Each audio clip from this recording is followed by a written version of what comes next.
North east ক্লাবৰ সৌজন্যত সুবনখাতা north east ক্লাবৰ সৌজন্যত আমাৰ ষষ্ঠ independence day prize money football tournament চলি আছে। আজি আমাৰ 4 নম্বৰ খেল, য'ত অংশগ্ৰহণ কৰিছে আমাৰ 9 বুলেট বঙাইগাঁও বনাম ধলকুছি ট্ৰাইবেল সংঘ ৰঙিয়া, তাৰ মাজত আৰম্ভ হৈ আছে।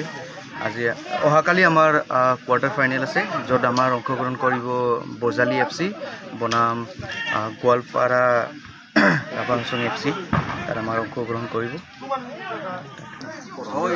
আমাৰ তাৰপিছত অহাকালিৰ পৰা আমাৰ কোৱাৰ্টাৰ ফাইনেল আৰম্ভ হ'ব, য'ত প্ৰথম কোৱাৰ্টাৰ ফাইনেলত অংশগ্ৰহণ কৰিব আমাৰ গোৱালপাৰা ৰাভাংছং FC, বজালি FC।